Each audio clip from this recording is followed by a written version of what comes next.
आप सभी का स्वागत है UP academy for civil services में। मैं हूं मानस पांडे। अगर आप भी तैयारी करना चाहते हैं यूपी पीसीएस या यूपीएससी की, संघ लोक सेवा आयोग या उत्तर प्रदेश लोक सेवा आयोग या फिर बिहार की या राजस्थान की, तो मैं आपको धीरे धीरे हर सब्जेक्ट की प्रॉपर प्लेलिस्ट बना के दे रहा हूँ। वो सब्जेक्ट जो हर जगह के, हर स्टेट के और हर सिविल सर्विस एग्जाम में कॉमन है, उन हर सब्जेक्ट की मैं प्रॉपर पीडीएफ बना रहा हूँ। उसी सीक्वेंस में मैं आपको पढ़ा रहा हूँ एंशिएंट हिस्ट्री। मैं आपको बता दूं, इस प्लेलिस्ट में इसके पहले भी 3 से 4 वीडियो हैं, बिना उसको देखे आप यहाँ पे ना आए। मेरी आपसे यही रिक्वेस्ट रहेगी। रिक्वेस्ट क्या रहेगी, आपको सजेशन रहेगा कि ये एक सीक्वेंस में मैंने पढ़ा रखा है। जैसे सीक्वेंस में पढ़ाने का मतलब आप देखिए, प्रॉपर पहले मैंने आपको पढ़ाया बेसिक चीज़ें। बेसिक का मतलब स्टोन एज के बारे में बताया। अब स्टोन एज के बारे में बताने के बाद ज़रूरी ये है कि स्टोन एज से प्रश्न कैसे आते हैं। ठीक, तो वीडियो देखिए, पीडीएफ देखिए, फिर आप प्रश्न सॉल्व करिए, फिर अगले टॉपिक पे। तो उसी सीक्वेंस में मैं आज पढ़ाने जा रहा हूँ इंडस वैली सिविलाइजेशन, यानी सिंधु घाटी की सभ्यता। सिंधु घाटी की सभ्यता पे मैं ऑलरेडी एक लेक्चर ले चुका हूँ, जिसमें मैंने ये शॉर्टेस्ट ट्रिक बताई थी, हर मोहन चंडोल सुडोला कालकोट बनराख रंगसू रूप सनौली आरंपुरा। ये क्या है, ये शॉर्टेस्ट ट्रिक है। ऊपर से नीचे आते जाएंगे तो हर एक, जितने भी 15 साइट इंपॉर्टेंट हैं सिंधु घाटी की सभ्यता के। तो सबसे जरूरी है हर सभ्यता के सिंधु घाटी, या फिर अगर कहा जाए हड़प्पा सभ्यता है, तो उसके सारे के सारे इंपॉर्टेंट स्थल के बारे में जानना। तो उनका नाम तो याद हो पहले। तो एक सीक्वेंस में देखिए, हड़प्पा, हरमोहन चंडोल सुडोला कालकोट बन राख रंगसुर रूप सनौली अलमपुरा, ये सारे के सारे 15 इंपॉर्टेंट प्लेसेस हैं, हड़प्पा के स्थल हैं। उनको खोजा किसने, वो भी लिखा है मैंने। ठीक, अब मैं 1 बाय 1 आपको बताने जा रहा हूँ आज से एक एक इंपॉर्टेंट स्थल के बारे में। इस पे ऑलरेडी मैं बना चुका हूँ एक वीडियो, आप पिछली वीडियो में देख सकते हैं। जरा सा मैं एक बार आपको रिवाइज कर दूँ, फिर मैं अपनी बातों पे आ जाऊँ। देखिए, हड़प्पा सभ्यता की टोटल 3 फेज है। किसी भी सभ्यता के टोटल 3 फेज ही होते हैं। पहला फेज कि जब वो सभ्यता ग्रो करती है, जब शुरू से आगे बढ़ती है। उसके बाद दूसरा फेज उसका वो आता है जब वो अपने चरमोत्कर्ष यानी अपने एक्सट्रीम पोजीशन पे पहुंच जाती है। और तीसरी जब वो डिक्लाइन होती है। तो ठीक उसी तरीके से इंडस वैली सिविलाइजेशन के 3 फेज हैं। पहला अर्ली फेज 3300 से 2600 बीसी तक। अब याद रखिए, बीसी का मतलब, सीई का मतलब, हर चीज़ का मतलब मैं आपको पिछले वीडियो में समझा चुका हूँ। कृपया ज़रूर देखें, उसके बाद ही यहाँ पे आएँ अगर आपको पूरा समझना है तो। हिंदी और इंग्लिश दोनों में ये वीडियो है, ये मैं आपको अभी से बता दे रहा हूँ। इस पर्टिकुलर एक इमेज पे ना जाइए, हर वीडियो हिंदी और इंग्लिश दोनों में है। ठीक है ना। तो यहाँ से शुरुआत करते हैं। 3300 से 1300 तक के समय को बोलते हैं अर्ली टाइम या अर्ली इंडस वैली सिविलाइजेशन का समय। उसके बाद देख लीजिए, फिर एक्सट्रीम पे पहुंचा। एक्सट्रीम का मतलब जब लोथल, सुतकांगेडोर, ये देख रहे हैं ना, जितने भी हैं यहाँ पे, कालीबग्गा, राखीगढ़ी, मांडा, लखीमपुर वाला, जितने भी हैं। और उसके बाद फिर लास्ट फेज यानी जब खत्म होने लगा डिक्लाइन फेज। तो 3 फेज हैं, ये आपको 3 फेज रटना है कि पहला फेज में कोई भी सभ्यता बढ़ती है, फैलती है। दूसरे फेज में सभ्यता अपने चरमोत्कर्ष यानी अपने एक्सट्रीम पे पहुंच जाती है, मैक्सिमम आउटरीच सेकंड पे होता है। फिर धीरे धीरे वो सभ्यता खत्म होनी शुरू हो जाती है। अब हम लोग बात करते हैं इस सभ्यता की इंपॉर्टेंट स्थल के बारे में 1 बाय 1। तो आज की इस वीडियो में मैं सिर्फ एक स्थल के बारे में बात करूंगा।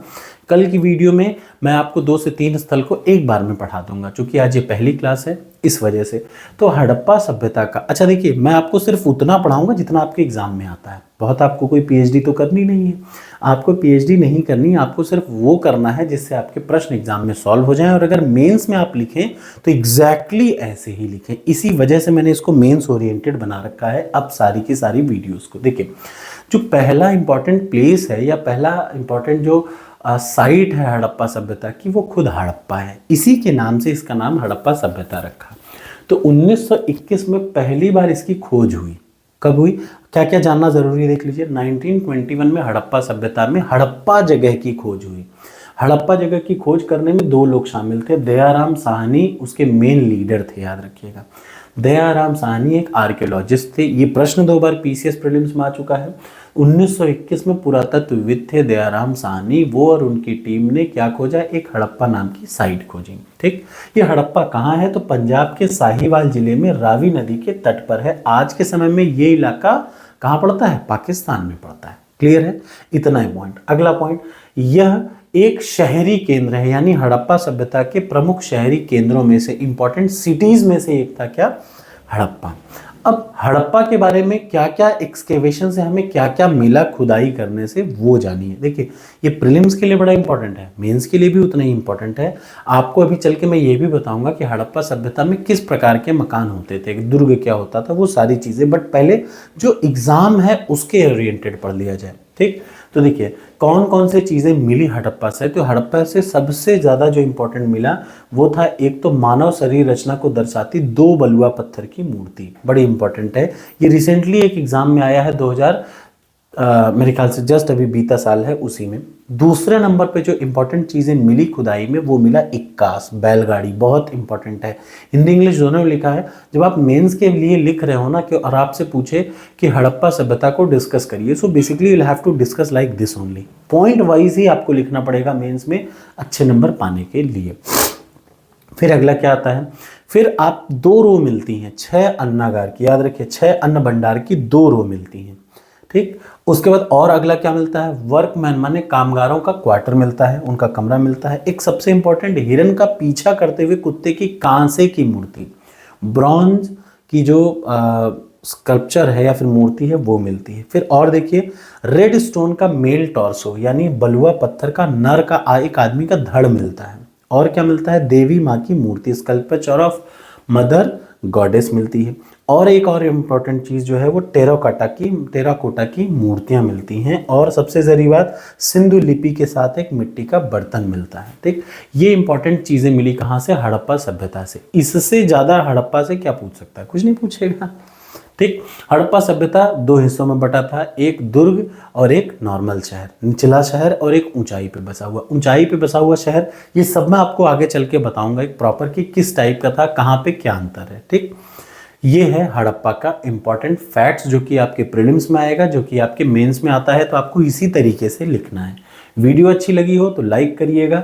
अगले वीडियो से मैं 2 से 3 टॉपिक को एक साथ पढ़ाऊंगा ताकि आपके टॉपिक जल्दी से जल्दी खत्म हो जाए। वीडियो अच्छी लगे तो लाइक करिए। आज से ये फिर से डेली शाम को 7 बजे आपको वीडियो मिला करेगी। डेली शाम को 7 बजे ये वीडियो आपके पास पहुंच जाया करेगी। Thank you so much. Video अच्छी लगे तो लाइक करिए। एक और ज़रूरी बात, जब आप इसको पढ़ लें तो अपडेटेड यूपी पीसीएस के सिलेबस के अकॉर्डिंग मैंने टेस्ट सीरीज बना रखी है। आप उस टेस्ट सीरीज पे इस टॉपिक का टेस्ट जरूर दें। जैसे हड़प्पा का इंडिविजुअल टेस्ट आपको मिल जाएगा 7 से 8 प्रश्न का, जरूर दें, ठीक। तभी आपको पता चलेगा और ये टेस्ट आपको मिलेगा टॉपर्स कोड पर। Thank you so much.